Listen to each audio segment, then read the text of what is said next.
श्री स्वामी समर्थ.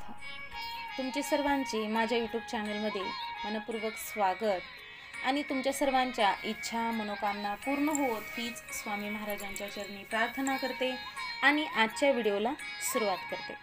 तर आजच्या व्हिडिओमध्ये आपण पाहणार आहोत 12 राशीनुसार शिवपुराणात सांगितलेले भगवान शिवशंकराचे उपाय व तोडगे. तर यासाठी तुम्ही माझा हा व्हिडिओ शेवटपर्यंत नक्कीच बघा. चॅनलला नवीन असाल तर चॅनलला सबस्क्राईब देखील नक्कीच करा. तर त्यातील पहिली रास आहे मेष. मेष राशीचा स्वामी मंगळ असून मंगळाची शिवलिंगाच्या स्वरूपात पूजा केली जाते. या राशीच्या लोकांनी शिवलिंगाला कच्चे दूध आणि दही अर्पण करावे. तसेच भोलेनाथाला धतुरा अर्पण करावा. कापूर जाळून देवाची आरती देखील करावी. वृषभ राशीच्या लोकांनी कोणत्याही शिवमंदिरात जाऊन भगवान शिवाला उसाच्या रसाने स्नान करावे. यानंतर शिवलिंगावर मोगरा अत्तर अर्पण करावे आणि शेवटी देवाला मिठाई देखील अर्पण करून आरती देखील करावी. नंबर 3 आहे मिथुन रास.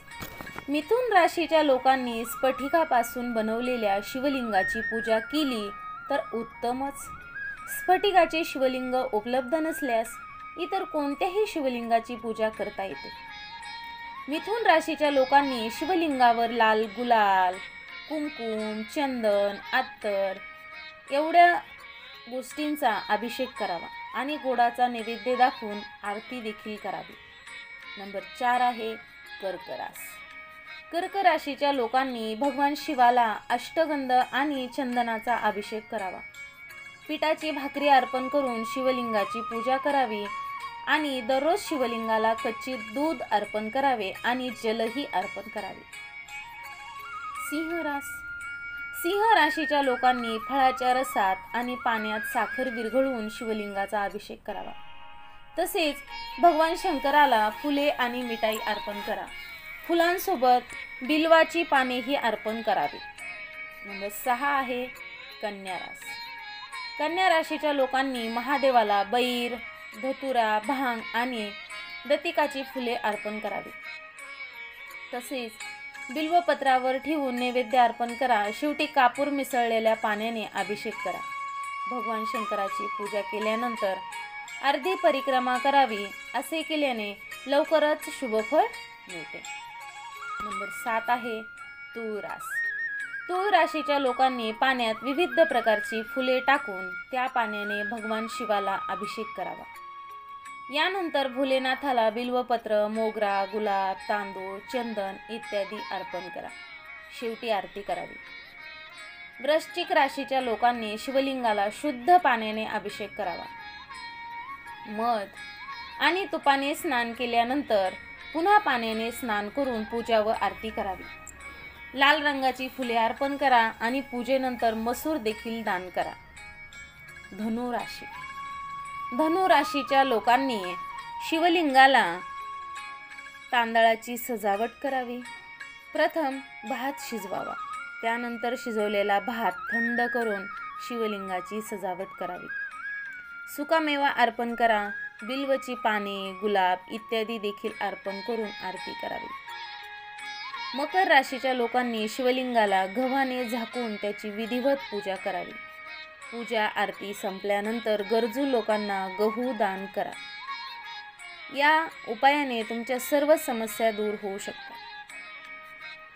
कुंभ राशीच्या लोकांनी पुढील एक उपाय करावा.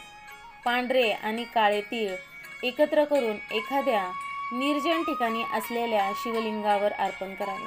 पाण्यात तीळ घालून शिवलिंगाला व्यवस्थित स्नान घालावे. यानंतर काळे व पांढरे तीळ अर्पण करून पूजेनंतर आरती करावी. मीन राशीच्या लोकांनी रात्री पिंपळाच्या झाडाखाली बसून शिवलिंगाची पूजा करावी. यावेळी 35 वेळा ओम नमः शिवाय जप करा आणि बिल्वची पाने अर्पण करा आणि आरती करा. शिवलिंगावर हरभरा डाळ अर्पण करा आणि पूजेनंतर दान करा. हे विशेष उपाय सोडल्यास बाकीचे उपाय सर्व राशी करू शकतात. तर बेलाच्या फुलांनी भगवान शिवाची पूजा केल्याने सुंदर आणि सभ्य पत्नी मिळते.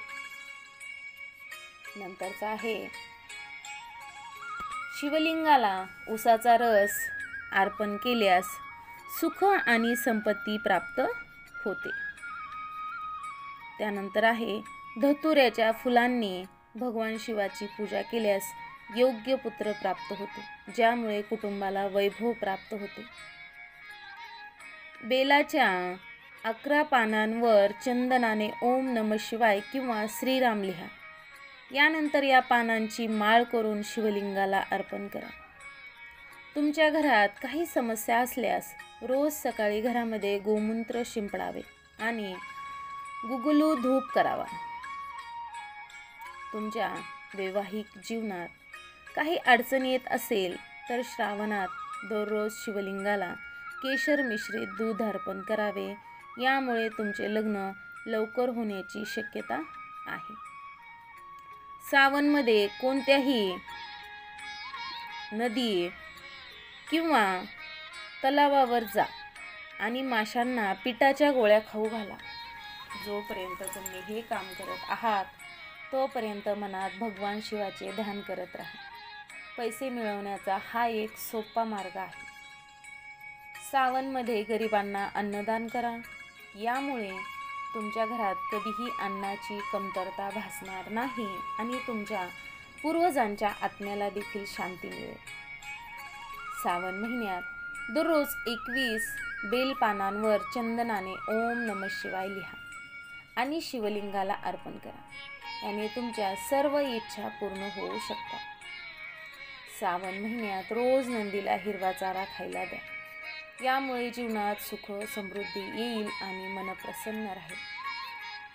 रोज श्रावण महिन्यात पहाटे लवकर उठून स्नान वगैरे करून जवळच्या शिवमंदिरात जाऊन शंकराला पाण्याने अभिषेक करून काळे तीळ अर्पण करावेत. यानंतर काही वेळ मंदिरात बसून मनातल्या मनात ओम नमः शिवाय या मंत्राचा जप करावा. यामुळे मनाला शांती मिळेल. जल अर्पण करताना शिवलिंगाला तळहाताने घासावे. या उपायाने कोणाचेही नशीब बदलू शकते. पाण्यात केशर मिसळून हे पाणी शिवलिंगाला अर्पण करावे. या उपायाने विवाह आणि वैवाहिक जीवनातील समस्या दूर होतात. शिवरात्रीला बिल्वाच्या झाडाखाली उभे राहून खीर आणि तुपाचे दान करणाऱ्यांना महालक्ष्मीचा विशेष आशीर्वाद मिळतो. असे लोक आयुष्यभर सुखसोयीचा आनंद घेतात. नियमितपणे फुलांची माळ करून शिवलिंगाला अर्पण केल्यास तुमच्या सर्व मनोकामना पूर्ण होऊ शकतात. तीक्ष्ण बुद्धीसाठी साखर मिसळलेले दूध भगवान शिवाला अर्पण करा. शारीरिकदृष्ट्या दुर्बल व्यक्तीने शुद्ध गाईच्या तुपाने भगवान शिवाला अभिषेक केल्यास त्याची दुर्बलता दूर होते. शिवाला गंगाजल अर्पण केल्याने भोग आणि मोक्ष दोन्हीही प्राप्त होतो. शिवलिंगाला उसाचा रस अर्पण केल्यास सर्व सुख प्राप्त होतात. बेलाच्या फुलांची पूजा केल्याने सुंदर आणि सभ्य पत्नी देखील मिळते. लाल आणि पांढऱ्या रंगाच्या फुलांनी शिवाची पूजा केल्याने मोक्ष प्राप्त होते. हरसिंगार फुलांनी शिवाची पूजा केल्याने सुख आणि संपत्ती देखील वाढते. रोगांमुळे होणारे त्रास संपत नसतील तर पाण्यात दूध आणि काळे तीळ मिसळून शिवलिंगाला अर्पण करावे. हे उपाय रोज करा. महाशिवरात्रीला गरजू व्यक्तींना धान्य आणि पैसे दान करा. शास्त्रात सांगितले आहे की गरिबांना दान केल्याने सर्व जुन्या पापांचा प्रभाव नाहीसा होऊन मनुष्याला शाश्वत पुण्य प्राप्त होते. त्यामुळे तुमच्याकडून होतील तेवढे तुम्ही उपाय नक्कीच करा. तुम्हाला याचा नक्कीच फरक जाणवेल. जर तुम्हाला लवकर यश मिळवायचे असेल तर रोज पारा बनवलेल्या छोट्या शिवलिंगाची पूजा करा. पारद शिवलिंग अतिशय चमत्कारिक फायदे. तर अशा प्रकारे शिवमंदिरात जाणे शक्य नसल्यास घरच्या घरी पार्थिव शिवलिंग करून पाणी अर्पण करावे आणि पूजा करावी. नंतर शिवलिंगाचे विसर्जन करावे. असे केल्यास शीघ्र महादेवाचा आशीर्वाद प्राप्त होतो. तर अशा प्रकारे आजच्या व्हिडिओमध्ये आपण शिवपुराणात सांगितलेले भगवान शिवाचे उपाय व तोडगे जाणून घेतलेले आहे. तुम्हाला माझा हा व्हिडिओ कसा वाटला हे मला तुम्ही कमेंट करून नक्कीच सांगा. आणि चॅनलला नवीन असताल चॅनलला सबस्क्राईब करा, जेणेकरून तुम्हाला माझे असेच नवनवीन व्हिडिओ पाहायला भेटतील. आजची झालेली सेवा स्वामी महाराजांच्या चरणी अर्पण करते आणि माझा हा व्हिडिओ इथंच थांबवते. श्री स्वामी समर्थ. जय जय स्वामी समर्थ. धन्यवाद.